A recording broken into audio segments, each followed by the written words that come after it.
오늘 본문은 우리가 너무나 잘 아는 이야기입니다. 이전에도 제가 이 말씀을 전한 적이 있는데 처음 들은 분들도 많이 있고 그래서 오늘 다시 말씀을 묵상하며 여러분에게 말씀을 전하기를 원합니다. 오늘 제목은 하나님의 사람을 만드는 방법. 우리 한번 따라할까요? 하나님의 사람을 만드는 방법. 하나님의 사람을 만드는 방법. 네. 여러분 하나님의 사람이 되고 싶지 않습니까? 하나님이 주목해서 관심을 갖고 사랑하고 인도하시고 은혜를 베풀어 주시고 또 여러분의 기도를 들으시고 응답해 주시는, 여러분이 하나님의 보좌 앞에 엎드려 기도할 때마다 하나님께서 그 기도를 듣고 응답해 주시기 기뻐하는 기도의 사람, 하나님의 사람이 되기를 원치 않습니까? 하나님은 지금 온 땅을 두루 살펴 전심으로 하나님을 향해 나가는 사람, 하나님을 간절히 찾는 사람, 하나님의 음성을 듣기를 간절히 사모하는 사람, 하나님 말씀에 주목하며 살아가기를 정말 기뻐하는 사람, 내가 곧 길이요 진리요 생명이라는 예수 그리스도께서 바로 창조주 하나님이라는 사실을 믿고 그분 앞에 나아가기를 기뻐하고 그분이 하라는 것을 하기를 사모하고 또 그분이 하지 말라는 것은 하지 않는, 성경에 기록된 그 말씀을 통해서 하나님은 우리에게 음성을 들려주시는데 그 말씀이 정말 하나님의 음성이라는 사실을 믿고 나를 향한, 너를 향한 말씀이 아니라, 그를 향한 말씀이 아니라 바로 나를 향한 하나님 말씀으로 정말 사모하며 받아들이고 그 말씀과 함께 순종하며 동행하기를 원하는, 하나님은 바로 그런 사람을 지금 찾고 있습니다. 그리스도 예수 안에서 거듭나게 되면 하나님 나라에 들어갈 수 있는 자격을 얻게 됩니다. 성령으로 거듭나게 되면 하나님을 볼 수 있다고 예수님은 요한복음 3장에 기록을 하고 있습니다. 그러나 물과 성령으로 나지 않으면 하나님 나라에 들어갈 수도 없고 하나님을 볼 수도 없고 하나님을 깊이 만날 수 없다고 주님은 말씀하셨습니다. 그래서 예수님을 영접하는 그 순간, 나의 구세주로 믿고 영접하는 순간 거듭나게 하는 은혜를 주시기도 하지만 영적으로 건강하게 출생한 사람이 있고 병약한 아이로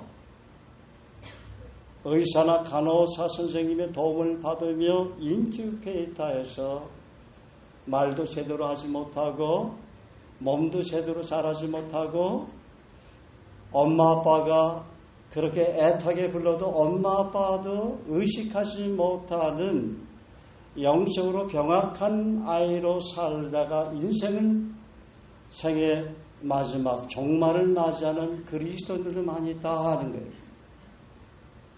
여러분은 어떤 사람이 되기를 원합니까? 부모님이 교회를 나가야 된다, 예수님을 믿어야 된다, 예배를 드려야 한다해서 마지못해서 지금까지 신앙생활하고 있습니다. 아니면 내가 예수 믿는다고 하나님 앞에 고백을 했기 때문에 안 나가면 왠지 나에게 안 좋은 일이 생길 것 같아서 두려운 마음이 교회를 나오고 있습니다. 예수님을 따르고 섬기는 방법은 다를 것입니다. 그런데 하나님 분명히 저와 여러분에게 약속을 하신 것은 너희가 물과 성령으로 거듭나지 아니하면 하나님 나라에 들어갈 수 없습니다. 내가 물과 성령으로 거듭나지 아니하면 하나님을 볼 수가 없느니라. 하나님을 본다고 얘기를 했어요. 하나님 볼 수 있다 하는 거예요.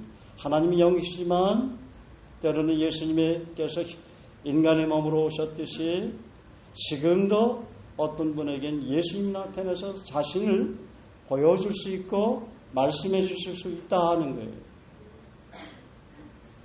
성경 말씀이 하나님께서 말씀하신, 예수님께서 말씀하신 말씀이기는 하지만 그 말씀을 통해서 하나님의 책을 듣는 사람들도 있고 정말 하나님이 직접, 예수님이 직접 현현하셔서 때로는 십자가에 못 박히신 모습으로, 때로는 부활하신 그 영광의 모습으로, 때로는 엠마오로 가는 두 제자에 나타나신 예수님처럼, 때로는 도마에게 나타난 예수님처럼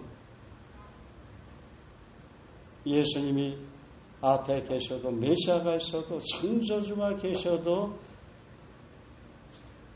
창조주인지를 알아보지 못하고, 아들로 오신 그 예수님을 알지 못하고 비난하고 손가락질하고 욕하는 그런 세리나 바리새인이나 율법사들 대제사장이 될 수 있다는 것입니다. 너희가 물과 성령으로 거듭나지 않으면 하나님 나라를 볼 수가 없느니라. 하나님이 언제 모세를 만나 주었습니까? 하나님 언제 아브라함을 만나 주었습니까? 하나님 언제 야곱을 만나 주었습니까? 하나님 언제 다윗을 만나 주었습니까? 하나님 언제 엘리사를 만나 주었습니까? 하나님이 언제 바울을 만나 주었습니까? 각기 사람들마다 하나님을 만난 방법은 다르지만 그러나 하나님은 여러 모양으로 각 사람에게 만나 주시기를 원하신다는 것입니다. 여러분은 어떤 때 하나님의 음성을 잘 듣고 있습니까? 여러분은 어떤 때 하나님을 깊이 인격적으로 만나고 있습니까? 여러분은 어떤 때 하나님의 깊은 사랑을 가슴 속에 정말 파도가 몰려오듯이 내 마음에 밀물처럼 넘치고 있습니다. 무궁하신 그 영원하신 그 사랑이 내 영혼 깊숙 가운데 깊숙이 밀물처럼 파도처럼 나를 덮을 때 그 사랑 안에서 하나님을 찬양하고 하나님께 영광을 올려드리고 감사하며 한없이 하나님 앞에서 자신의 죄를 깨닫고 내가 어떻게 하나님 앞에 범죄한 이런 죄인에게 나타나신 그 하나님의 사랑 안에서 펑펑 울어본 적이 과연 언제입니까? 내가 과거에 그렇게 울었기 때문에 지금 나는 많이 울었기 때문에 지금은 별로 울 기력이 없다. 그런 분 혹시 안 계십니까?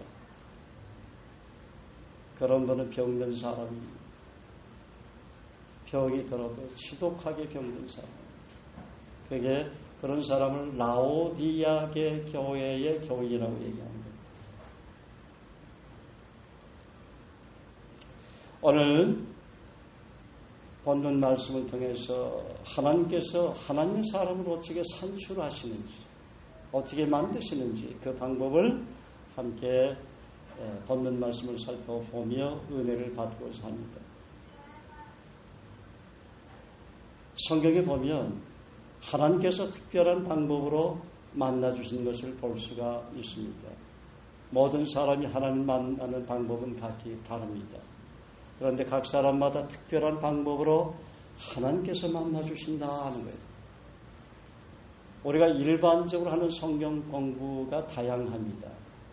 그런데 그 중에서 전 개인적으로 축복이 되는 것은 개인적으로 축복이 되는 성경 공부가 있다면 바로 인물 성경 공부다. 인물 성경 공부를 해보면 각 사람마다 하나님이 특별한 방법으로 만나 주시는 것을 볼 수가 있습니다. 하나님은 저와 여러분의 처지를 너무나 잘 알아요. 어떻게 만나게 해줘야 할지 알아요. 여러분의 처지를 빨리 여러분 스스로가 깨달아야 합니다. 그러면 저의 처지를 잘 아시는 주님, 물론 자신의 처지를 제대로 알지 못하고 살아가는 분들이 많이 있습니다. 그래서 체질 테스트도 하고 혈액형 테스트도 하고 성품 테스트도 하고 과학적으로 통계학적으로 내놓은 그런 체질 테스트를 받고 내 체질은 이런 체질이구나. 네. 그렇게 생각하는 분들도 많이 있습니다. 그렇지만 그런 체질도 하나님이 보시기는 하지만은 그러나 또 하나님의 관점은 그런 방법으로 여러분의 체질을 평가하지 않습니다. 다혈질인 베드로도 예수님 만나면 어떻게 됩니까? 장차 반석이라 하리라. 반석이 된다. 반석과 같은 흔들리지 않는 갈대처럼, 시몬이라는 말은 갈대라는 말이에요. 갈대. 베드로가 갈대처럼 이렇게, 내가 어릴 때 좋아했던 노래가 있어요. 아마 누군가 저에게 그 노래를 가르쳐 준 것 같아요. 여자의 마음은 그 다음에 어떤 노래인지 알죠? 옛날에 그 노래가 굉장히 유행했었어요. 갈대와 같다. 그런데 나도 역시 갈대와 같았다. 나도 역시 여자의 마음처럼 때로는 갈대처럼 이랬다 저랬다 할 때가 많이 있었다. 베드로도 그래서 이름을 시몬이라고 줬어요. 요한의 아들 시몬아, 요한의 아들 갈대야. 너무 다혈질이야. 너무 성품이 이랬다 저랬다. 종잡을 수가 없어. 좋을 때는 막 좋고 싫을 때는 너무 싫어하고 표정에 드러나. 그런데 예수님 뭐라고 했습니까?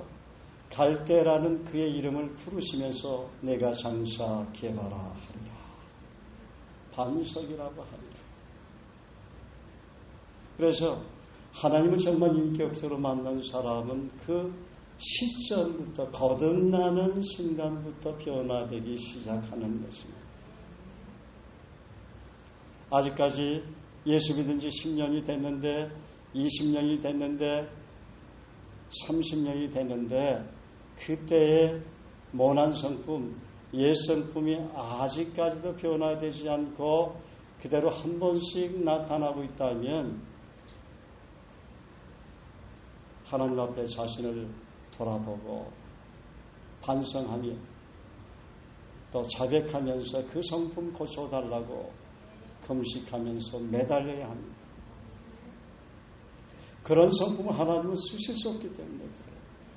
어떤 사람은 하나님께 쓰임을 받고 어떤 사람은 하나님께 쓰임을 받지 못하는 것은 성품 때문에 그런 것입니다. 성품입니다. 버릇입니다.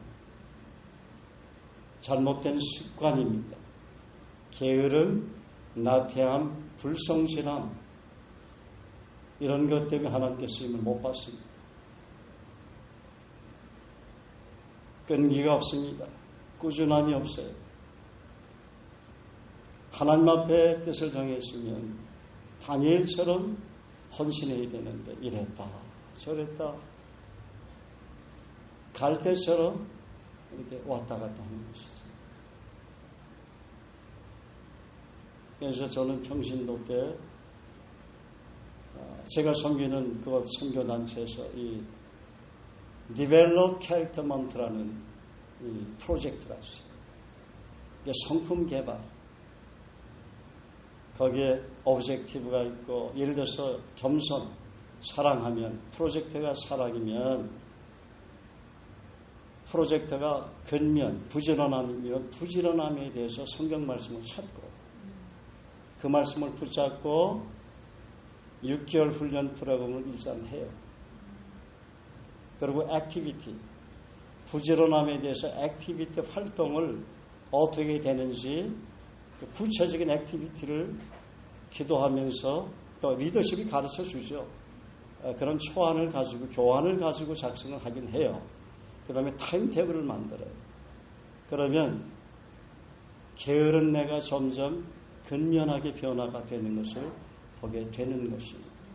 그런데 실제적으로 그렇게 훈련하지 않으면 내가 그리스도인에서 좋은 군사로 나와 함께 권한을 받을지니 군사로 다닌 자는 자기 생활에 하나도 얽매는 자가 없나. 이는 군사로 모집한 자를 기쁘게 하려 합니다. 왜 예수님께서 저와 여러분들을 군사라고 성경을 통해서 우리에게 말씀하셨는지 아십니까? 군사는 훈련받아야 된다. 그리스도에서 좋은 군사가 되려면 훈련받지 않고는 군사가 될 수 없다는 거예요. 바울 사도가 디모데, 살아나는 영적인 디모데에게 디모데후서 2장 3절에 그렇게 얘기했어요. 그래서 예수님 구세주를 영접하면 하나님의 자녀가 되고 거듭나게 되지만 거듭나는 것으로부터 끝나는 것이 아니라 거기서 그냥 그렇게 그럭저럭 신앙생활하는 것이 아니라 예수님의 제자들 향해서 뭐라 했어요? 말씀하시되 나를 따라오너라. 내가 너희로 사람을 낳는 어부가 되게 하리. 예수님 따라야, 적어도 3년 동안 예수님 바라보고 부지런히 따라야 주님께 쓰임받는 제자가 되는 겁니다. 예수님과 함께 공동체 생활을 해야 돼. 혼자 생활해서 되는 거 아니다. 교회는 혼자가 아니에요. 교회는 그리스도를 교회의 머리로 우리가 모시는 지체들이 모이는 것이 교회예요. 인정하시면 아멘 하시기 바랍니다. 이 건물이 교회 아니다. 예배당에 항상 제가 얘기합니다. 그렇지만 센텀 주님의 교회의 성도들로 모인 예배 장소, 이것을 교회라고 또 얘기할 수 있다는 거예요. 그래서 빌립보 교회 하면 빌립보라는 도시에 세운 교회를 빌립보 교회라고 하고, 에베소 교회라고 하면 에베소 그 도시에 세운 교회를 에베소 교회라고 하는데, 초대교회는 건물도 없었어요. 가정에서 모였어요. 그러니까 어떤 분은 초대교회에서도 가정에서 모였으니까 지금도 가정에서 모여야 한다. 그러니까 이북 같은 공산주의나 모슬렘 국가에서는 그렇게 모여야 돼요. 핍박을 받으니까. 우리 우즈베키스탄에 있던 선교사님이 기도하면서 부산에 자기가 돕던 형제가 이제 외국인으로서 직장 생활해야 되는데 기도를 많이 했답니다. 마땅히 소개해줄 교회가 없더래요. 그래서 어느 날 저에게 전화가 왔어요. 목사님, 이 형제를 좀 도와주면 양육해 주시지 않겠습니까? 참 신실한 형제입니다. 그 형제는 정말 우즈베키스탄에서 감옥에도 가서 예수 믿는 거 아니에요. 가족과 친척으로부터 버림받은 형제예요. 그런 곳에서는 산속에 들어서 혼자 예배 드릴 수도 있고 울면서 기도할 수도 있고 가정에서도 모일 수 있지만, 대한민국에서 여러분 교회 간다고 해서 핍박하는 사람 있습니까? 없습니까? 그런데도 가정에서 모여야 된다고 주장하는 사람이 많이 있어요. 아니다 하는 거예요. 그렇다고 꼭 큰 교회에서만 모여야 된다. 그것도 아니다 하는 거예요. 두세 사람이 내 입으로 예수님의 모이면 교회긴 하지만 하나님께서 여러분 우리를 그리스도의 지체로 부르신 것은 특별하게 하나님께서 선교사로 불렀든지 목사로 부름을 받게 되면 맡겨주신 양들이 있어요. 우리 이게 떨어졌네. 양이 한 마리가 여기 있었는데 우리 박hin결 선교사가 우리 교회 자매에게 양 한 마리를 여기 다 줬어요. 잘 붙더라 그러는데 그 자매가 목사님 이 양 붙이고 다니세요. 어제까지만 해도 있었는데 양을 잃어버렸네. 그런데 그걸 보면서 은혜가 되더라고요. 내 양을 먹이라, 내 양을 돌보라고. 하나님께서 각 요한에게 또 베드로에게 맡겨주신 양이 있는 거예요. 그래서 처음에는 우리 교회 이름을 주님의 교회라고 했는데 가만히 보니까 진영을 세워야 되는 게 성경적이에요. 그래서 주님의 교회도 대한민국에 많잖아요. 그래서 센텀 주님의 교회로 이름을 개명한 것입니다. 아시겠습니까? 처음엔 우이동 주님의 교회라고 했으면 너무 길다고 너 주님의 교회로 하자고 그래가지고 했는데 그래서 여러분 계시록에 보면 다 지명이 나오잖아요. 그죠? 그래서 센텀 주님의 교회라고 하는 것입니다. 그래서 하나님이 우리 센텀 주님의 교회 보낸 성도님들과 함께 모여서 하나님을 찬양하고 말씀의 떡도 되고 예배를 드리게 되는 것이죠.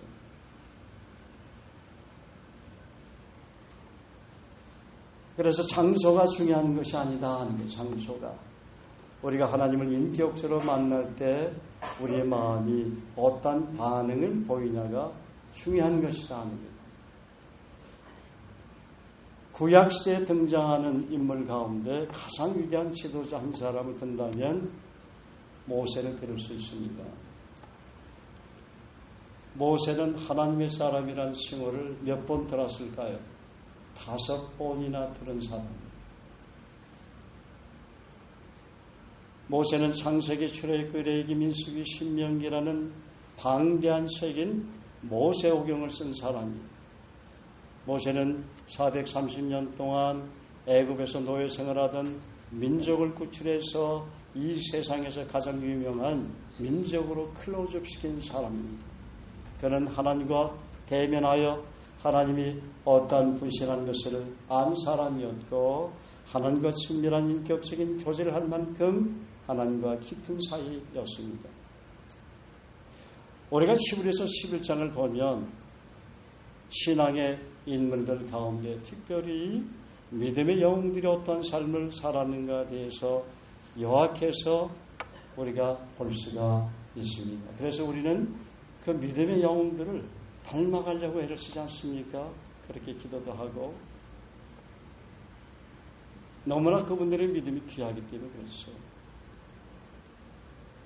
그래서 히브리서 11장 24절 29절에는 모세가 어떠한 사람이었는가에 대한 그분의 양력과 영적인 이력서를 소개하고 있습니다. 그러므로 히브리서 말로 위대한 신앙의 사람들을 소개한 위인전이다. 그렇게 할 수가 있습니다. 그래서 우리 아이들 키울 때 위인전을 많이 읽히죠. 어릴 때부터. 위대한 인물이 되라고. 그런데 우리 크리스찬 자녀들은 성경의 위인들이 어떤 분들이 그 위인전을 많이 얘기해주고 가르쳐주고 인물들의 책, 그런 영화도 많죠. 방대한 그 영화들이 많이 있어요. 아주 세계적으로 그분들을 믿음의 영웅들을 소개한 그런 영화들 외국에서 많이 나왔습니다.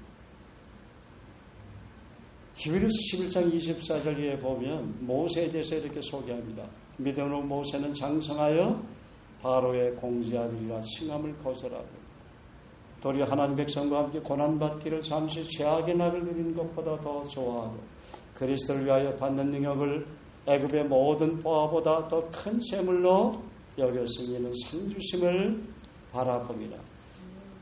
모세는 세상의 방법을 거절한 사람이었습니다. 그는 바로의 공주의 아들이라는 막강한 신분과 부귀영화와 권세를 거절하고 하나님의 백성과 함께 고난받기를 택한 사람이었습니다. 만약에 여러분이라면 그렇게 택할 수 있겠습니까?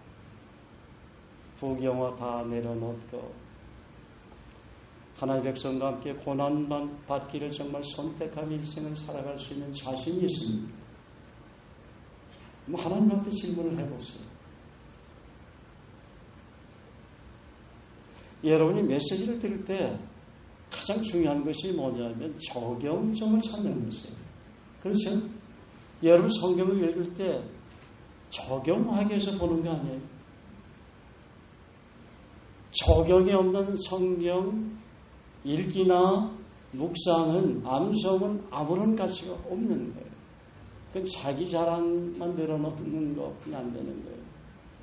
내가 성경 인물에 대해서 이러이러한 것을 압니다. 근데 적용하는 것은 없어요. 본인은 많이 얘기는 하는데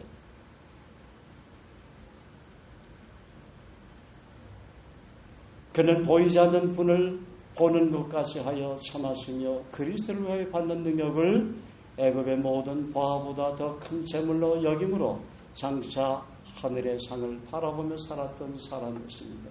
그는 하나님의 신뢰함으로 애굽의 왕 바로의 분노도 무소하지 않고 종살이하던 이스라엘을 이끌고 애굽 땅을 떠났습니다. 그는 마치 하나님께서 자기 곁에서 동행하시는 것처럼 믿음으로 전진해 나갔습니다. 모세가 하나님의 지시대로 사람들에게 어린 양을 잡게 하자 그 피를 그들의 집 문설주에 뿌리라고 명령한 것도 하나님께서 그 백성을 구원하시라는 것을 믿었기 때문입니다. 모세의 믿음이 이스라엘 백성들을 다 살리는 그래 한 거래요. 모세가 문설주에 양을 잡아서 피를 뿌리라 동물의 첫 새끼를 모세가 그 명령을 하지 않았다면 단 이스라엘 백성이 출애굽했습니다.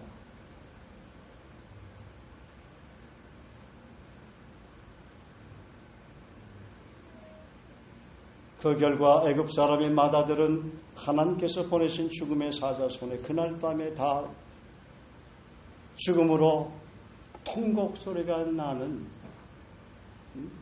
애굽인들이 되었지만 그러나 이스라엘 집안의 마다들은 동물의 첫 새끼는 다 보호를 받았어요. 모세 인도 아래 이스라엘은 마른 땅을 밟고 가듯 홍해를 건넜지만 이스라엘 추격하던 애굽 사람들은 모두 물에 빠져 죽었습니다.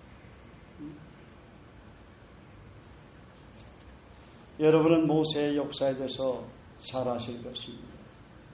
그는 이집트에서 태어났고 모세가 태어날 당시 이집트의 왕 바로는 히브리인의 아들을 낳으면 무조건 강물에 빠뜨려 죽이라는 명령을 내렸습니다.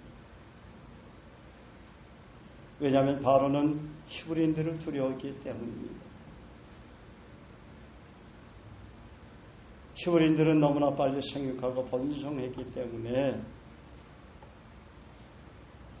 그렇게 히브리인들을 핍박하고 죽여도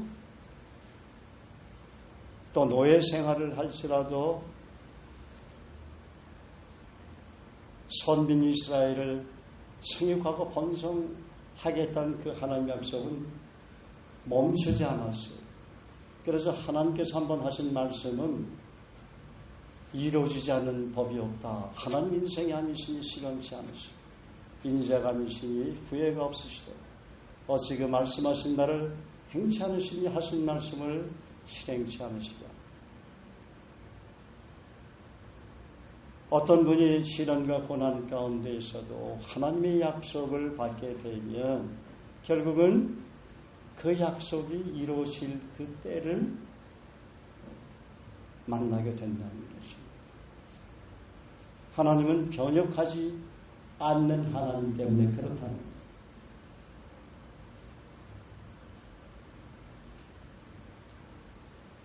또 산파에게 명령하기를 히브리인들이 아들을 낳기만 하면 무조건 강물에 빠뜨려 죽이라고 했습니다. 그러나 딸을 낳으면 살려두었습니다. 그럴 때 모세가 태어났습니다. 모세는 아름다운 소년이었습니다. 그의 어머니는 그를 강물에 던질 수가 없었습니다. 그래서 할 수 있는 한 모세를 숨겨서 키웠습니다. 그의 그 어린아이 울음소리가 커지고 더 이상 기른다는 것이 위험한 처지에 이르게 되자 그의 어머니는 바구니를 만들고 그 바구니 속에 아이를 담아서 강물에 띄웠습니다. 어머니는 왕의 명령에 슬픔으로 복종을 했습니다. 어린아기 모세를 강물에 띄웠지만 작은 보트에 띄운 것과 같았습니다. 그런데 그때 바로의 딸이 목욕을 하러 강물에 나왔습니다. 바구니가 떠내려오는 것을 보고 그것을 건져다가 그 안을 들여다 봅니다. 뚜껑을 열어보니까 거기에는 어린아이가 울고 있었어요. 그 울음소리가 여인의 마음을 가슴을 쳤습니다. 그래서 그 여인은 그 아기를 데려다가 아들로 삼았습니다. 여러분, 하나님께서 모세를 어떻게 준비하셨습니까? 모세의 누나가 안타까운 마음으로 강물에 떠내려가는 그 바구니를 따라하고 있었습니다. 바로의 공주가 아기를 건져내자 그녀는 바로의 공주에게로 달려가서 이렇게 말합니다. 공주님, 당신은 이 아기를 기르기 위해서 유모를 필요로 하지 않습니까? 바로의 공주는 그래, 필요하다. 유모를 데리고 와라. 그렇게 제안을 합니다. 그래서 모세의 누나는 어머니를 데려다 주었습니다. 어린 모세가 젖을 떼게 되고 어느 정도 자라게 되었을 때 어머니 요게벳은 모세의 곁을 떠나게 되었고 바로의 딸은 모세를 아들로 삼았습니다. 그래서 모세는 히브리인으로서 바로의 궁정에서 자랄 수 있었고 40년 동안이나 왕족의 신분으로 살 수 있었던 것입니다. 이집트에서 모세는 유명한 장군이 되었습니다. 예컨대 모세는 이집트의 왕이 될 수 있는 운명을 타고 났는지도 모릅니다. 그는 애굽의 모든 학설과 학문을 다 배웠고 장군으로서 기란과 기술을 닦았다고 성경은 말합니다. 그는 문무를 겸비한 사람이었습니다. 그러므로 모세의 장래는 밝기만 했습니다. 모세의 장래는 돈과 권력과 명예가 약속되어 있었습니다.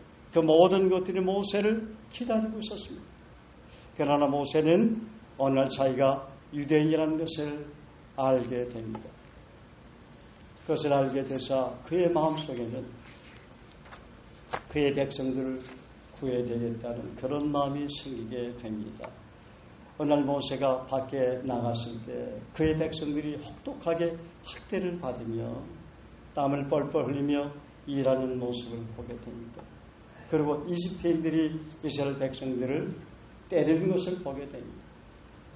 모세는 때리는 이집트인을 어떻게 했습니까? 붙잡아 죽였습니다. 그리고 모래 속에 파묻어 버렸습니다. 그리고는 생각하기를 이제 내가 애굽의 학정에서 이스라엘 백성을 구원하리라. 그렇게 생각을 했습니다. 그러나 그는 하나님의 방법이 아닌 인간의 방법, 자기가 고하는 방법, 그릇된 방법을 선택한 것입니다. 하나님의 방법을 선택을 해야 되는데 인간의 방법을 선택하게 되면 왕자도 왕궁에서 쫓겨나는 비참한 신세로 전락할 수가 있는 것입니다. 그래서 내가 곧 길이요 진리요 생명 되신 그 주님께서 예수님께서 가르쳐 주신 방법을 선택을 해야 그분의 생애가 복되고 형통하게 되는 것입니다. 하나님의 생각이 아닌 육신적인 방법, 그럴듯해요. 보기 좋아요. 될 것 같아요. 그렇지만 하나님은 육신적인 방법으로 하나님께서 일하시지 않는다. 하나님 앞에서 하나님이 조금만 타협해도 하나님이 이 일은 이루어주시지 않겠습니까? 그건 자기 생각이 아니다.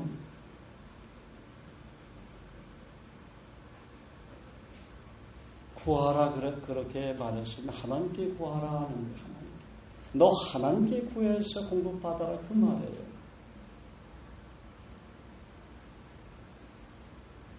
자꾸만 사람 의식하지 말아라 하는 거예요. 환경 바라보지 말아라 하는 거예요. 방백들을 의지하지 말며 도울 힘이 없는 인생을 의지하지 말라고 했으면 돈과 빽 있는 사람, 그런 사람 찾아다니려고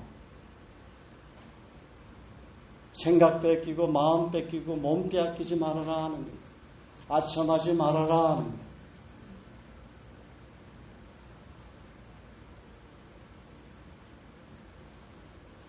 그렇잖아요. 존경을 받아서 지도자가 되는 사람이 있는 거 아니에요. 정말 존경을 받은 인물이기 때문에 정치인이 된 사람이 있는 거 아니에요. 인간관계에 많이 쌓아서 제가 평신도 있을 때 그 형제는 대통령이 되고 싶어 하는 형제였어요. 그런데 대통령이 되고 싶어 하는 형제들이 많더라고, 내비게이트에. 그래서 부지런히 인맥을 쌓은 형제는 대학에도 총회장을 했어요. 인맥을 쌓으려고. 나중에 국회의원 선거 때 한 표 얻으려고. 나중에 대통령에 출마하면 한 표 얻으려고. 그런데 어느 이 형제가 캠퍼스에서 복음을 듣고 예수님 영접하고 거듭나게 되었어요. 정말 그렇게 간절히 원했던 그 대통령을 내려놓은 거예요. 누가 뭐 추천도 안 해줬지만 성령께서 그 마음속에 하나님께서 내가 너를 아들로 인정한다. 내가 너를 왕같은 제사장으로 사용하겠다. 내가 너를 그리스도 대사로 귀하게 쓰겠다. 너는 대통령이 이 땅의 대통령이 아니라 하나님 나라의 우주 만물을 창조한 나의 아들이 되었느니라. 너 남은 생애를 무엇을 위해서 투자하겠니? 무엇을 위해서 헌신하겠니? 그래서 하나님을 정말 인격적으로 만난 사람들은 이 세상의 야욕들을 야망들을 쫓게 되는 거예요. 이슬기가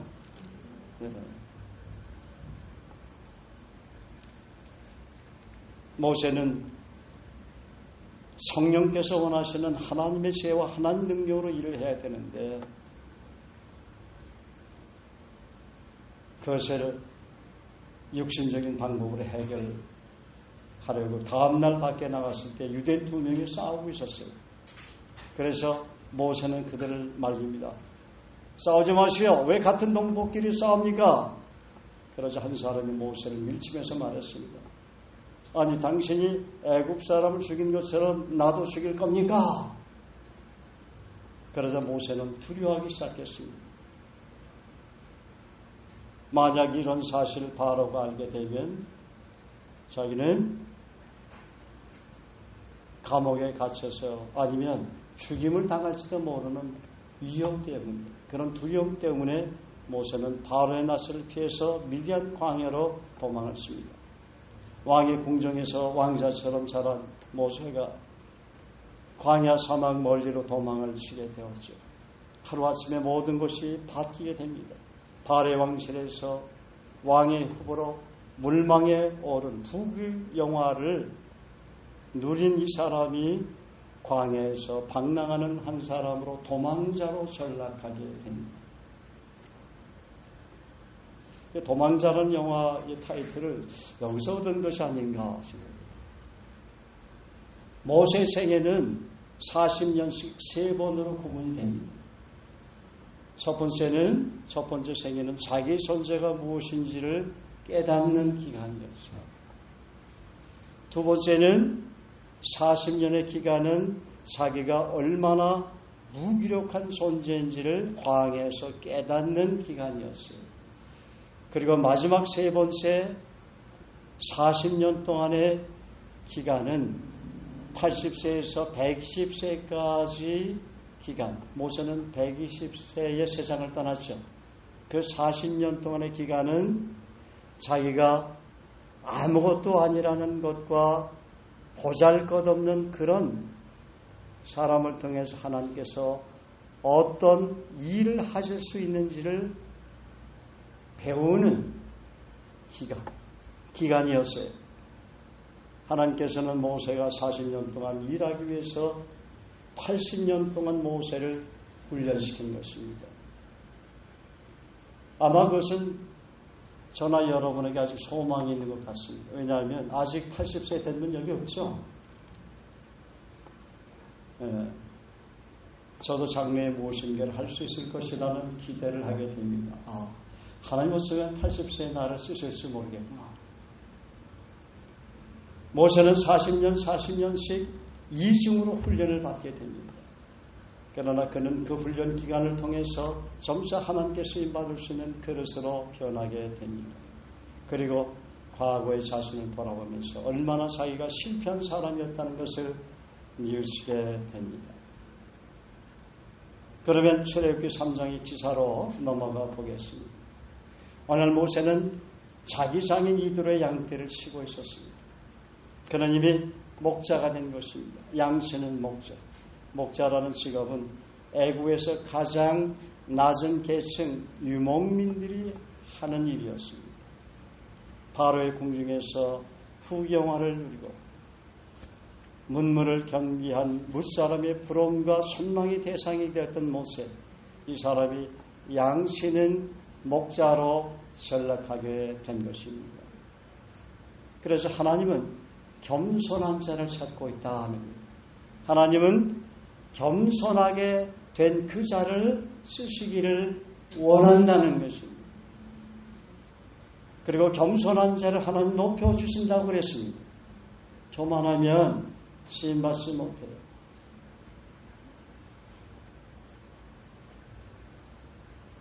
겸손한 사람을 통해서 하나님은 자신의 일을 하십니다. 그러나 교만한 사람은 대적한다고 그랬습니다. 나는 교만한 자의 집을 헐어버리겠다, 그렇게 무서운 말씀하셨어요. 왜냐하면 교만하다는 것을 깨닫지 못하면 장래가 없기 때문에 그래요. 미래가 없다는 거예요. 희망이 없어요, 그 사람에게. 현재는 희망이 있는 것처럼 보여도 하나님이 그와 함께 하실 수 없는 거예요. 자기 자아를 깨뜨리고 부숴야 합니다. 걸핏하면 자기를 드러내려고 하고 조금 자존심 상한 말을 들으면 그냥 얼굴에 인상을 쓰고 기분 나빠하고 대항하고 하는 사람 어떻게 하나님 쓰겠습니까? 목자는 사람을 케어하는 그런 사명을 가진 사람. 여러분이 다 목자인데 그리스도 예수 안에서 거듭난 사람은 목자예요, 아니에요?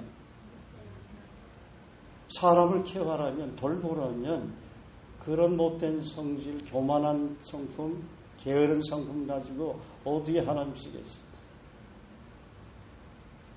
지금은 쓰는 것 같아요. 어릴 때는 봐줘요, 하나님. 봐줘요. 영적 어릴 때는 봐줘요. 그냥 넘어가요. 그런데 5년이 지나고 10년이 지나는데도 20년이 지났는데도 그 버릇 고치지 못하고 그대로 보여진다면 하나님 그 사람은 일단 접어듭니다. 부지런한 사람, 성실한 사람, 또 겸손한 사람을 찾는다. 그래서 큰 집에는 금그릇과 은그릇이 있고 실그릇이 있고 귀 쓰는 그릇도 있고 촌이 쓰는 그릇도 있겠지만은 하나님은 어떤 그릇을 쓴다고요? 깨끗한 그릇을 쓰겠다고 그랬어요. 왜냐하면 우리의 몸은 영혼을 담은 그릇이기 때문에 그런 거예요. 몸이 더러우면, 우리 생각이 더러우면, 우리 버릇이 더러우면, 추잡스러우면, 역겨우면 하나님 쓰실 수 없다. 그래서 어릴 때 저는 리더십들에 의해서 성품 개발이라는 훈련을 타픽을 세워서 6개월, 1년 또 평가해요. 리더가 평가한다고. 또 10서너 명이 모인 팀 모임에서 리더가 아직까지 한 형제 그거 고치지 못하느냐. 여러 형제를 이제 책망받아요. 어떤 형제는 시험 들어서 떠난 형제, 책망을 계속 받으니까. 그 리더가 사랑이 없어서 책망을 하시겠습니까? 아니에요. 나를 위해서 하는 거예요. 하나님의 사람으로 뭔가 영재가 가능성이 있는데 그런 잘못된 성품, 교만한 성품 때문에 쓰임을 못 받는 거예요. 그러니까 그거 고쳐야 된다 하는 거예요. 고쳐야 된다. 성령의 음성으로 들으시기를 주의 이름으로 축복합니다. 성령의 음성으로 들으시기. 여러분 잘 들으세요. 하나님이 직접 내게 해주시면 듣겠습니까? 그러면 있어요. 물론 하나님이 직접 너 이거 고쳐라 책망하시고 때로는 징계하실 수도 있습니다. 근데 그럴 때 여러분 고치기를 원합니까? 미련한 사람이에요. 그래서 하나님은 성령님을 통해서 교사를 세워주신 거 아니에요? 멘토를 세워주신 거 아니에요? 여러분에게 스승을 세워주는 거 아니에요? 부모를 여러분에게 세워주신 거 아닙니까? 부모의 말 제대로 안 듣는 사람은 학교에 가서도 말 안 듣더라고요. 사회생활에도 말 안 듣더라고요. 그래 안 그래요? 부모님이 별로 없어서 감사하네요. 한 사람, 두 사람인데, 세 사람인데, 아들 둘, 딸 하나 있네요. 저기 뒤에 또 있구나. 예. 부모님이 탕자가 아닌 이상, 부모는 자식을 사랑하는 마음이 있잖아요. 탕자처럼 사는 부모에게도 순종하는 사람이 있더라는 거예요. 효도하는 사람이 있다. 믿습니까? 부모가 나를 낳아주었기 때문에 하나님 절대 주권을 인정하고 순종하는 거지.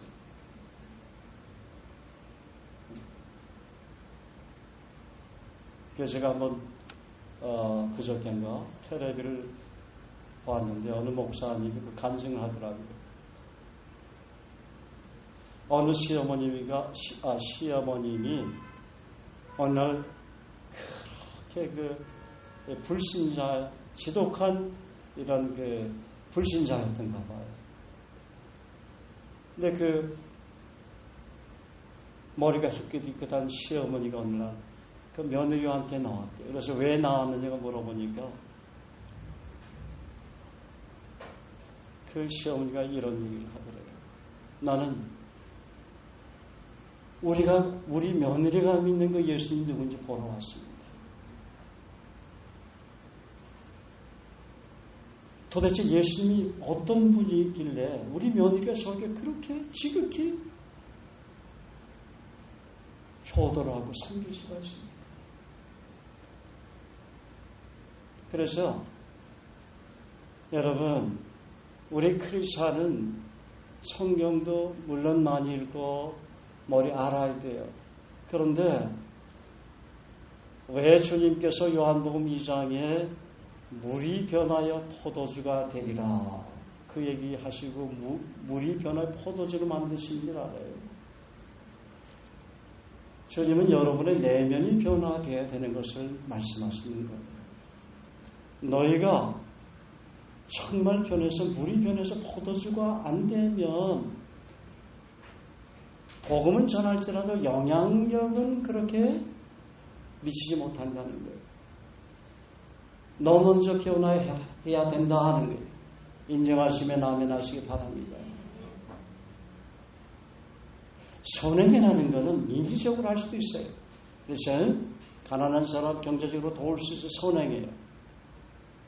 뭐 가서 봉사하는 거, 어려운 사람들 가서 빨래해주고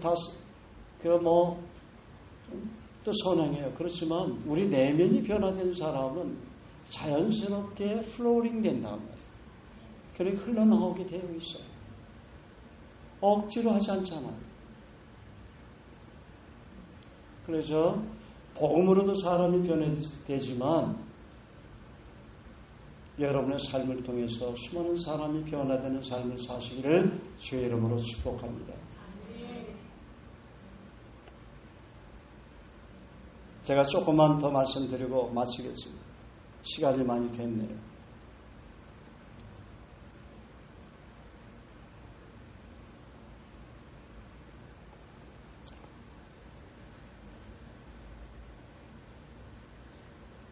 우리가 속고 있는 것이 있다는 게 하나님보다 자기를 신뢰하는 것이다. 자기의 지식, 경험을 하나님보다 의뢰한다는 것. 때로는 잘 통과될 때도 있어요. 무난히 넘어갈 때도 있습니다.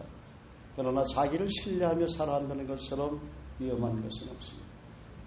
그것은 언젠가 하루아침에 무너져 내릴 수 있는 모래 위에 쌓은 성처럼 될 수 있다는 거예요. 우리가 육신 속에는 선한 것이 하나도 거하지 않는다는 것을 믿어야 돼요. 주님이 하신 말씀을 믿어야 돼요. 너 육신 속에는 선한 것이 거하지 않아. 하나도 거한 것이 없어. 그걸 믿어야 돼요. 근데 자기 생각을 의뢰하느냐 하는 게, 자기 육신을 의뢰하느냐 하는, 그걸 믿느냐 하는 게, 하나님께서 우리가 재능이 많기 때문에 우리를 사용하는 건 아니다. 우리가 좋은 교육을 받았기 때문에 나를 사용하는 건 아닙니다. 하나님은 저와 여러분의 마음을 준비시킵니다. 마음을 준비시키기 위해서 때로는 시련과 연단을 주시기도 합니다. 내가 이해할 수 없는 환경으로 나를 몰아넣으시기도 합니다. 모세는 하나님 몰아넣는 것을 몰랐어요. 그렇지? 40년 동안 광야에서 양을 치는 목자로 기가 막힌 삶을 살아도 몰랐습니다. 그러나 광야에서 깨달은 것은 모세는 모든 것을 포기해야만 하는 상황에 처했기 때문에 포기한 것뿐이에요. 더 이상 왕자로 애굽에 나갈 수 없기 때문에, 대우를 받을 수 없기 때문에. 그래서 모세는 이런 생각을 했을 것입니다. 아, 나에겐 이젠 아무런 기회가 없구나. 나는 아무런 일도 할 수 없구나. 내가 할 수 있는 일하고는 대학 옆에서 하루 종일 양치는 일뿐이구나. 아, 나는 실패한 사람이구나. 그런데 어느 날 갑자기 어떤 이상한 장면을 목격하게 된 것입니다. 가시덤불이 불타고 있었습니다. 사막에서 불이 붙으면 순식간에 타게 됩니다. 한동안 비가 오지 않은 건기 중에 산불이 일어나게 되면, 한 번씩 강원도 건기 중에 산불 나면 굉장히 많은 그런 나무들이, 산림들이 잿더미로 변하는 것을 우리는 TV로 보지 않습니까? 그런데 이상하게도 이 가시떨기 나무의 불은 타고 또 타고 타고 또 타는데도 꺼질 줄 모르는 불이었어요. 그래서 모세는 생각하기를 내가 가서 좀 자세히 봐야겠다고 했습니다. 그가 그 불 붙는 가시덤불로 돌이키는 순간 하나님께서 그를 만나 주셨습니다. 하나님께서 그를 주목하셨습니다. 그리고 하나님께서는 모세로 하여금 모든 것으로부터 분리시켰습니다. 모세의 마음의 방향을 하나님께로 고정하게 하셨습니다. 하나님께 계속해서 집중하는 법을 배우게 하셨습니다. 우리가 하나님께 집중할 때 하나님을 깊이 만나게 됩니다. 우리의 모든 생각을 주님께 고정시키고 나아갈 때 하나님은 나를 가까이서 만나 주신 것을 볼 수가 있습니다. 때로는 우리의 내면에서 만나 주시고 우리의 오감을 통해서도 만나 주십니다. 그러므로 하나님께 주신 오감을 가지고 하나님 말씀을 묵상하면서 깊이 기도하는 것이 필요합니다. 모세는 지금 불 붙는 딸기떨 나무에서 하나님을 만났습니다. 예수님께서 성육신 하시기 전에 그리스도의 모습인지도 모릅니다. 성경에서 나오는 여호와의 사전은 대부분 예수 그리스도께서 성육신 하시기 전에 예수 그리스도를 의미합니다. 그러므로 예수 그리스도께서는 구약시대에서도 자신을 불붙는 떨기나무에서 자신을 나타내 주신 것입니다. 예수께서 말씀하시기를 아브라함이 있기 전에 내가 있었느니라. 예수 그리스도의 말로 항상 인간의 눈에 보이도록 역사해 주신 분입니다. 우리는 인간의 눈으로 하나님 아버지를 볼 수가 없습니다. 인간의 눈으로 성령님도 볼 수가 없습니다. 그러나 사람은 인간의 눈으로 예수 그리스도를 볼 수가 있습니다. 그렇기 때문에 예수 그리스도께서는 육신을 입은 사람에게 자신을 보여주신 하나님이신 것입니다. 그러므로 예수 그리스도를 만난 사람들은 바로 하나님을 보고 만난 것입니다. 세례 요한은 말하기를 세상 죄를 지고 가는 어린 양을 보라, 그렇게 말씀하셨어요.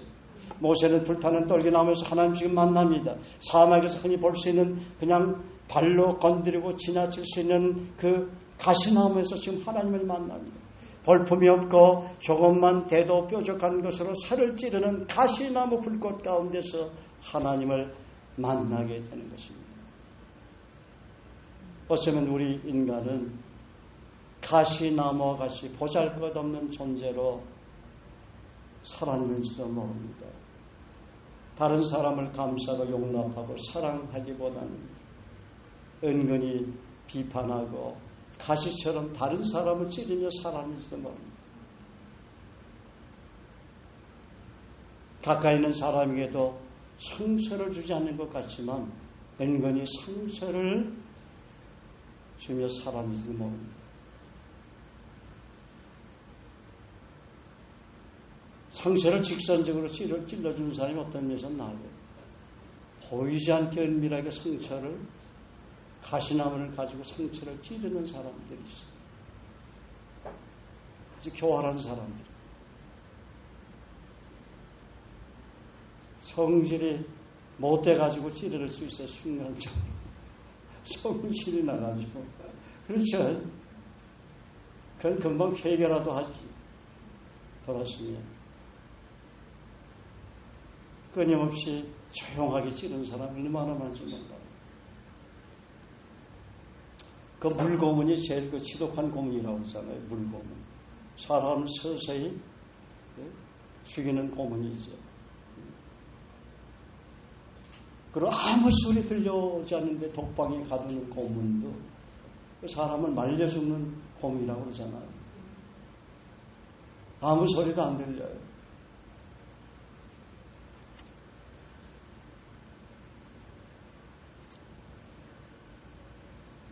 가시나무와 같은 우리에게 찾아와 은혜와 사랑을 베풀어 준 분이 누구라고요? 우리가 섬기는 예수 그리스도 하나님이다. 그리고 흔히 지나칠 수 있는 보잘것없는 가시나무 같은 곳에서도 하나님을 만날 수 있는 길을 터주시는 것입니다. 그래서 가시나무와 같은 곳에서 살고 있다면, 가시나무 같은 어떤 거리를 걷고 있다면, 황량한 사막을 걷고 있다면 그곳에서도 하나님 나를 만나 주실 수 있다는 믿음을 갖고 계시기를 바랍니다. 너무 의아할 것이 없어요. 내 환경이 가시나무와 같아. 그런데 이상하게도 하나님은 그런 곳에서 만나 주신다는 거예요.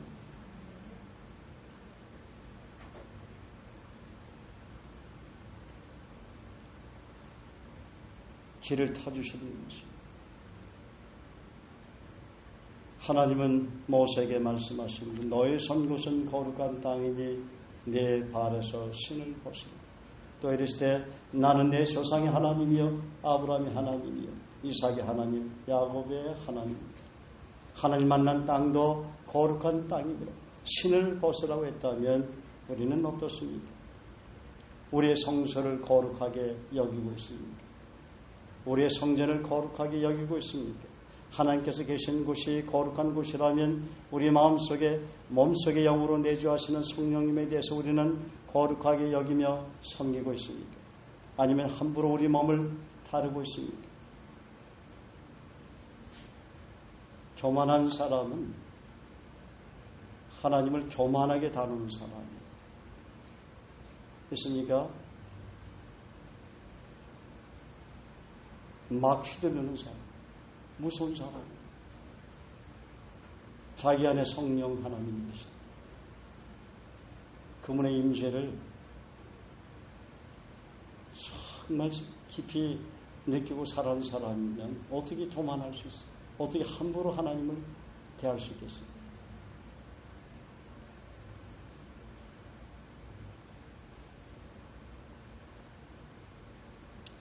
고린도서 6장 19절 20절은 말합니다. 너희 몸은 너희가 하나님께로부터 받은 바 너희 가운데 계신 성령의 전인 줄을 알지 못합니다. 너희는 너희 것이 아니라 값으로 사신 것이 되었으니 그러즉 너희 몸으로 하나님께 영광을 돌리라. 우리는 하나님 계신 성전에서 하나님을 거룩히 여기며 하나님을 섬기고 위로하는 법을 배워야 합니다. 이것이야말로 우리 생에서 배워야 할 첫 번째 중요한 교훈이라고 생각합니다. 모세는 하나님을 만난 후 하나님을 귀히 여기고 그분만을 의뢰하는 법을 배우게 되었습니다. 오늘날 우리에게 말한다면 성령을 의뢰하는 법을 배우게 된 것입니다. 예수님께서 승천하기 직전에 제자들에게 말씀하셨습니다. 내가 가면 너를 위해 기도하고 돕는 또 다른 보혜사 성령님을 너에게 보내주겠다. 그리고 그분이 영원히 너희와 함께 하시라. 그렇게 말씀해 주셨습니다. 그분이 바로 우리와 함께 거하시는 동행하시는 인격체이신 성령님이십니다. 우리는 성령 하나님을 통해서 살아계신 하나님을 가까이 느끼며 체험하게 된 것입니다.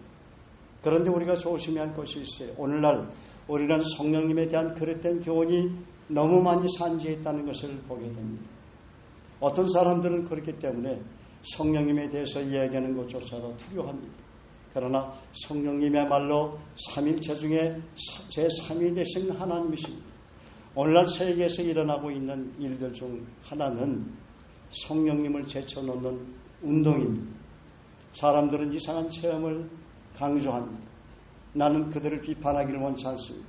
그러나 때때로 이런 경험을 해야 한다는 강조가 사람들을 성령께로 멀리 떼어놓게 되는 것을 볼 수가 있습니다.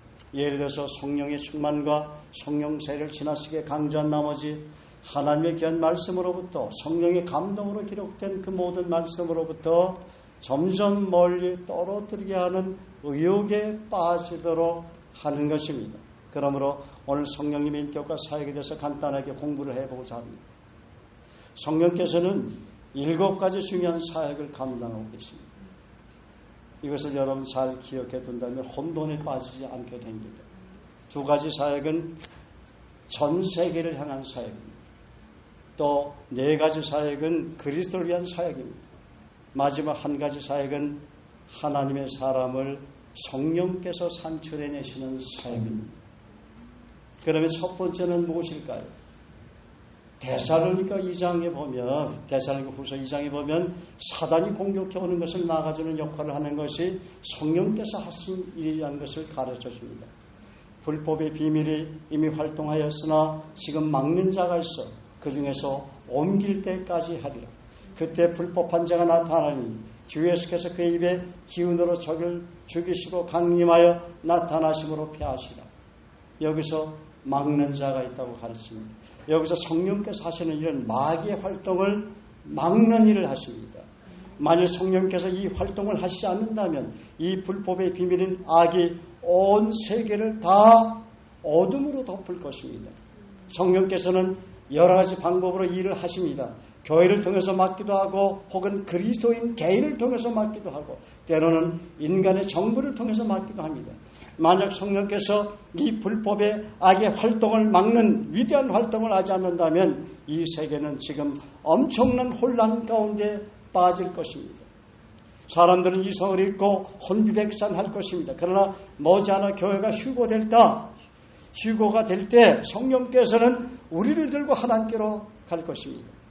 그때 이 세상에는 성령의 활동이 준비됐기 때문에 대환란이 일어나게 될 것입니다. 저는 대환란을 이런 관점에서 믿고 있습니다.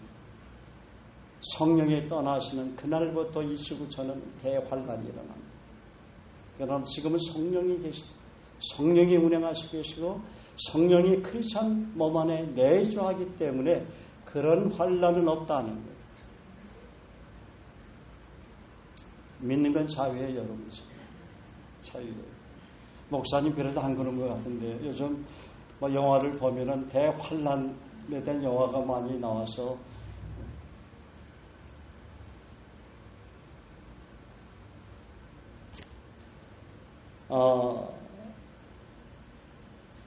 아무튼 대환란이 이 온 세상에 임하가 될 때 저는 그때 지구에서 살기를 원치 않습니다. 그때는 이 세상에서 가장 무서운 때이기 때문에 여러분 그때 대환란 때 살고 싶은 분 손 들어보세요. 한 분도 없네요. 여러분 성령의 음성을 듣는 여러분 성령의 음성을 듣다가 안 들릴 때 여러분 마음이 어떤가요? 너무 답답하죠. 너무 괴롭지 않아요? 그래 안 그래요? 말씀이 깨달아질 때 행복하죠. 근데 말씀을 아무리 봐도 깨달아지지 않아요. 그 말이 그 말 같아요. 행복합니까? 목사님 그때는 저는 텔레비 봐요. 코미디 보고 즐겨요. 그런 분은 아주 성숙한 사람인 것 같아요. 말씀이 깨달아져야 되는데 깨달아지 않는다고 가슴을 치는 그 사람은 이미 성장한 사람이에요. 그렇잖아요. 그때처럼 고통스럽고 괴로울 때가 없어요. 그런데 성장하면 성장할수록 성령께서 민감하게 간섭을 하세요.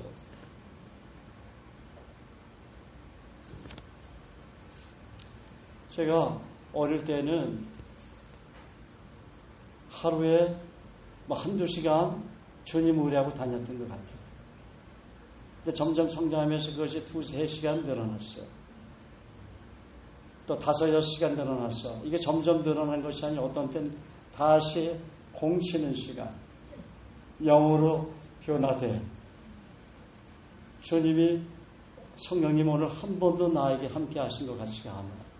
그러다가 하나님 앞에 울면서 통곡하고 회개하면 그 다음에 시간이 성령께서 나와 함께 하시는 시간이 보이기 시작해. 경험하기 시작해. 또 말씀이 또 점점 깨달아지고 은혜가 되고 그래요. 그러다가 지금은 잠자는 시간까지도 기도는 하지만 한 번씩 잠자는 시간에 기분 나쁜 꿈을 꿀 때가 있더라고요. 아직까지도 제가 부족하다는 거예요. 그런데 잠자는 시간 빼고는 거의 가서는 주님 바라보고 있어요. 생각도 조금만 놓치면 전 하나님 앞에 사백해요. 왜냐하면 그것이 얼마나 내게 마이너스 시간이라는 것이 아닐까. 여러분 하나님이 시간과 공간을 창조하신 창조주죠. 그런데 시간과 공간 안에서 죄 많은 사람이 사는 시간은 카이로스의 시간이 아니라 크로네스의 시간으로 사는 거 아닙니까? 그런데 크리스찬이 하나님이 창조한 시간과 공간 안에서 몸을 갖고 살아가고 있지만 성숙한 그리스도인이 카이로스 시간 안에 하나님의 깊은 은혜와 사랑을 누리며 살게 되는 것은 카이로스의 하나님의 은혜, 성령의 임재하심, 하나님 나라의 임재하심 가운데 사는 비법을 배우고 그것을 삶 속에 실천하는 경험을 쌓고 훈련을 계속해서 하지 아니하면 하나님의 창조한 시간과 공간 속에서 살아가는 난 크리스찬이나 어린 크리스찬처럼 인간의 시간, 크로노스의 시간 속에서 고통하며 갈등하며 방황하며 한탄하고 실패한 자기 모습을 보면서 꼭꼭 울 때가 많이 있다는 거예요. 하나님은 우리에게 이미 하나님 나라를 주셨어요.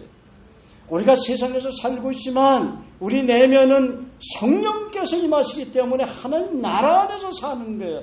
하나님 나라의 삶을 누리라고 여러분에게 성령을 선물로 주신 거예요. 예수님의 영, 성령 하나님을 선물로 주셨는데 그 성령 하나님을 저와 여러분이 주심으로 저와 여러분은 하나님 나라를 이 땅에서는 얼마든지 누리며 살아갈 수 있는 특권을 주셨어요.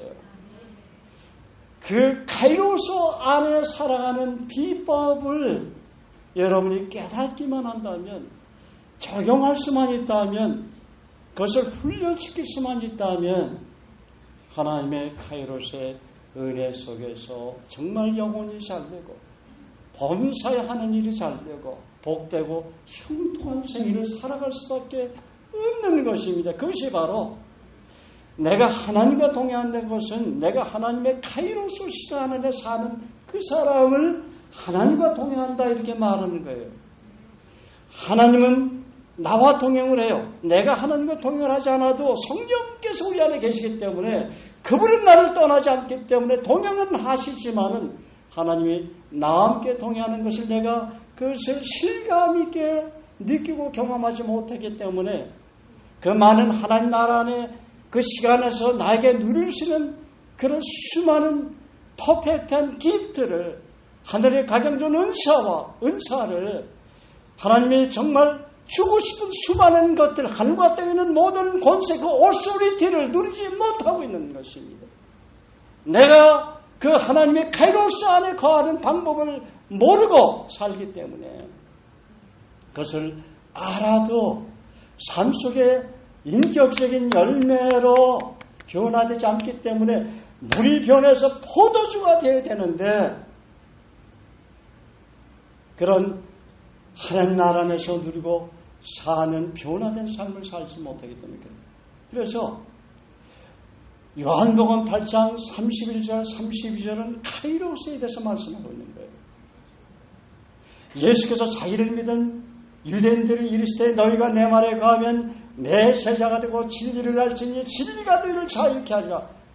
진리가 하나님 말씀이 나를 자유케 할 수 있는데 그 말씀이 나를 자유케 하지 못하고 있다면 그건 카이로스가 아니라 크로네스의 시간 속에서 세상 시간에서 세상 사람들처럼 여러 가지 수많은 그런 문제에 직면한 가운데 어쩔 줄 모르고 방하며 두려워하며 괴로워하며 고통스럽게 살고 있는 거다 하는 거예요. 요한복음 12장 23절, 24절, 25절이 카이로스의 시간을 의미하고 있는 거예요. 말씀하고 있는 거예요. 하나님이 이 땅에 떨어져 죽지 아니하면 하늘 그대로 있고 죽으면 많은 열매를 맺으리라. 하나님 말씀에 철저하게 복종하는 삶을 살면 순간적으로 힘들고 어려울 것 같아요. 그렇지만 그런 시간들이 지속적으로 이어지게 되면 하나님의 카이로스의 은혜를 내가 누리게 된다는 게 카이로스는 바로 그런 거예요. 내 것을 한두 번만 누려서 되는 것이 아니라 해서 되는 것이 아니라 날마다 순간마다 그것을 기도하며 그래서 우리가 저가 사모하는 영혼에게 좋은 것을 주시기로다 그 말씀하신 것을 어떻게 적용해야 합니까? 하나님의 카이로스의 그 깊은 은혜와 사랑 카이로스 안에서 1분 1초라도 헛되게 낭비하며 쓰지 않도록 우리는 하나님 앞에 무릎을 꿇어야 하는 것입니다. 두 손을 들고 나가야 합니다. 하나님 말씀 앞에 다가가야 합니다. 성경을 가까이 합니다. 언제 여러분이 하나님을 가까이 하게 되는 것입니까? 성경을 가까이 할 때 하나님 가까이 하게 되는 거예요. 하나님 앞에 두 손 들고 기도할 때, 감사하기 싫을 때, 감사할 때, 전도하기 싫을 때, 믿음으로 전도할 때 하나님께 가까이 나가는 카이로스 은혜가 임하게 되는 것입니다.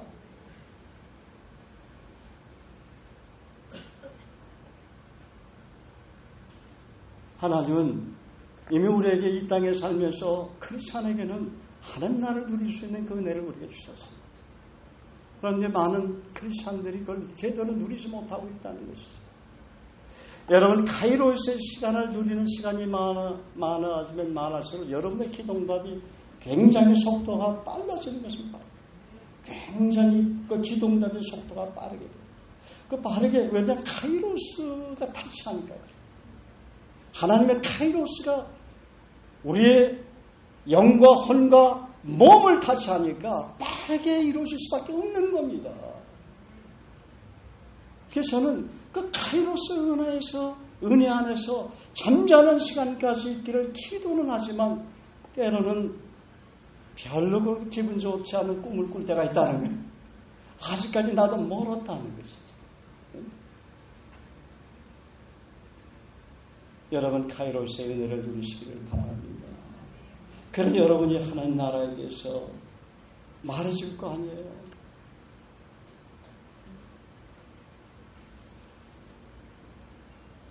카이로스는 건 뭐예요? 하나님이 거룩하신 하나님이죠. 거룩하신 하나님을 그대로 내가 경험하는 거예요.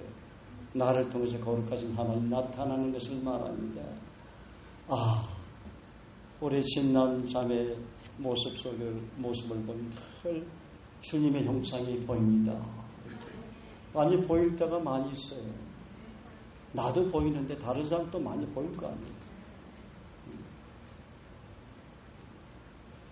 하나님 그걸 원하십니다.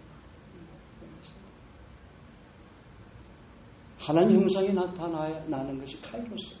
하나님의 성품이 나타나는 것이 카이로스 은혜를 누리게 되는 거예요. 하나님의 인격이 나타나는 것이 카이로스 은혜를 누리는 거예요. 하나님의 겸손이 나타나고 하나님의 온유, 하나님의 정직, 하나님의 성실하심, 하나님의 예수님도 하나님 앞에 엎드려 기도했어요. 주님처럼 기도하는 모습이 나타나는 것이 카이로스의 은혜가 나타나는 길목이에요. 그래서 기도 중에 카이로스의 은혜를 경험하기를 원하면 우리가 성경에는 수많은 기도 제목을 성경을 읽고 묵상하면서 찾을 수가 있어요.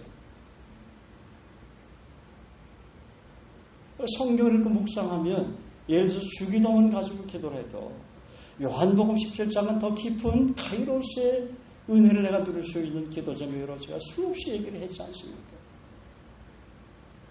주님이 기도하셨던 기도 내용이 무엇인지 성령께서 정말 탄식하면서 기도하는 걸 저도 경험하기를 원합니다. 그런 카이로스의 은혜가 임하시기를 주의 이름으로 축원합니다. 지금 시간이 오늘 부흥회를 했습니다. 할렐루야. 우리 매주마다 이렇게 부흥회를 합니다. 저는 멈추려고 아무리 해도 계속해서 이 말씀이 나오니까 참 저도 어쩔 줄 모르는데 저를 위해서 좀 기도해 주시기 바랍니다. 어떤 분은 목사님 10분 안에 설교를 마치도록 기도하는 분도 있을지 몰라요. 근데 우리 교회는 그런 분들은 없을 줄 믿습니다. 할렐루야. 우리 옆 사람 뒤 사람 축복합시다. 하나님의 놀라운 카이로스의 은혜 안에서 살기를 축복합니다. 카이로스의 은혜 안에 깊이 거하시는 삶을 사시기를 축복합니다. 예수님으로 축복합니다.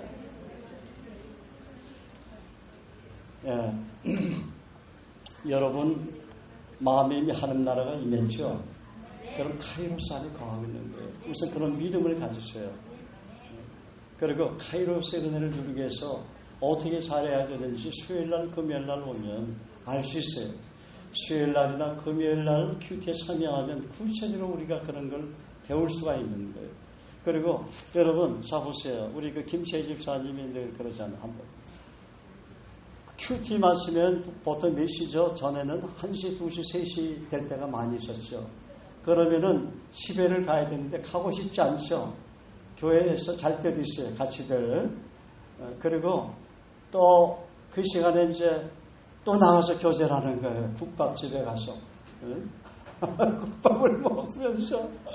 그래도 피곤하지 않아요. 우리 그런 추억이 많잖아요. 그건 뭐냐면 하나님의 카이로스의 은혜가 임하기 때문입니다. 그래서 교회에서 자꾸 머물고 싶은 그 사람은 카이로스의 은혜가 임한 사람이에요.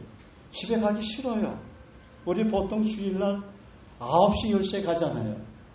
예배는 5시에 끝나는데 4, 5시간, 6시간, 7시간 더 있어요. 그리고 또 밖에 또 나가.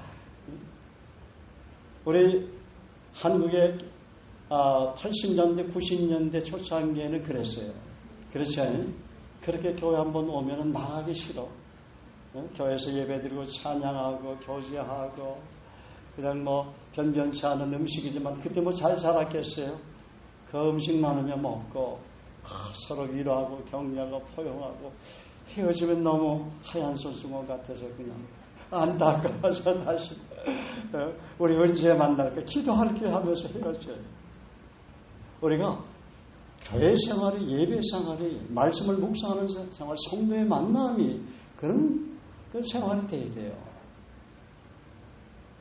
그렇지 않습니까? 그걸 여러분 다 회복하신 줄로 믿습니다. 할렐루야. 예, 그래요.